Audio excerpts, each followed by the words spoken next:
Part A and B are related, because in Part A, Part A and B, Step 1 is already done for us. The absolute value is all by itself. So that is Step 1. Absolute value expression on the left, typically, number on the right. So Step 2 is where we break it up. So you're going to have it in a non-negative version and a negative version.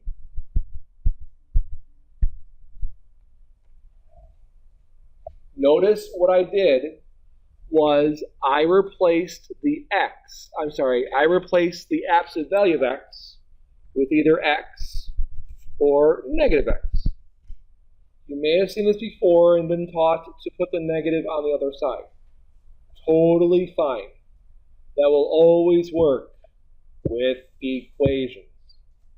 It will not work with inequalities unless you are careful, because if you brought the negative to the other side of the inequality, what else do you have to do?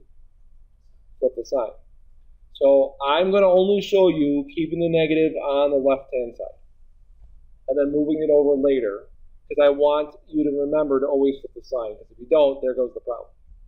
Well, if x equals 5, what does x equal? Trick question, 5. If negative x equals 5, what does x equal?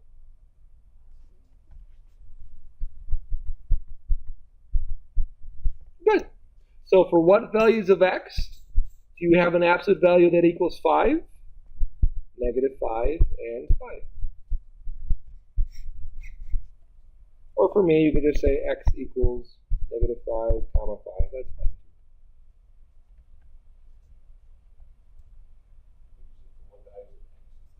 For what values of x does the absolute value of x equal 5? Or you could say, for what numbers on the number line are 5 units away from the origin? 5 and negative 5.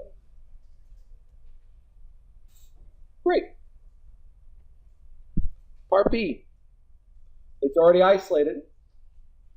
So let's break it up into pieces. The first piece is like you never have absolute values. The second piece, you negate what is inside the absolute values. So this becomes negative 2x minus 5. So both signs changed.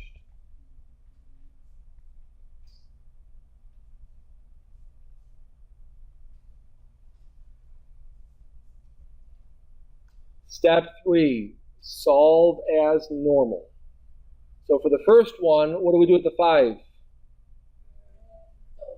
The first one, what do we do with the 5? And then what do we do with the 2? 3/2. For the second one, what do we do with the negative 5?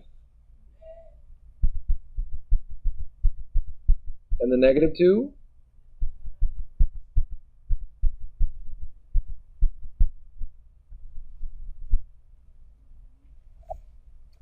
You can check it if you plug in 3/2. 3/2 times 2 is 3, plus 5 more is 8. The absolute value of 8 is 8. You did negative 13/2 times 2, you get negative 13, plus 5 is negative 8. It's the absolute value is positive 8. Yay! So always do step 4. C. We are not isolated yet. So we have to isolate first. Never, ever, ever, ever, ever, ever distribute a number through your absolute values. Why? Sometimes it works. Sometimes it doesn't. I'm not going to tell you when it works because I don't want you to do it. So instead, treating this as one symbol, working outside in, what has to go first? So if this were 3x minus 8 equals 10, what would you get rid of first?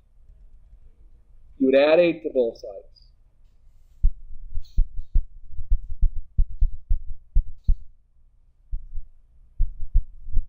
Now what? Divide by the 3.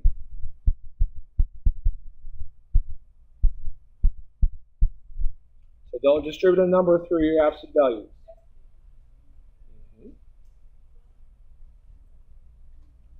now it looks like part light.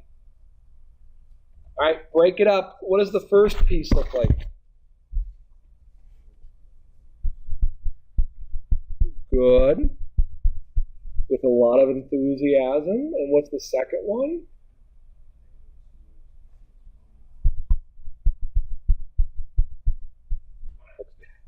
All right, so for the first one, 2x plus 1 equals 6. We'll subtract the 1, divide by 2, 5 halves.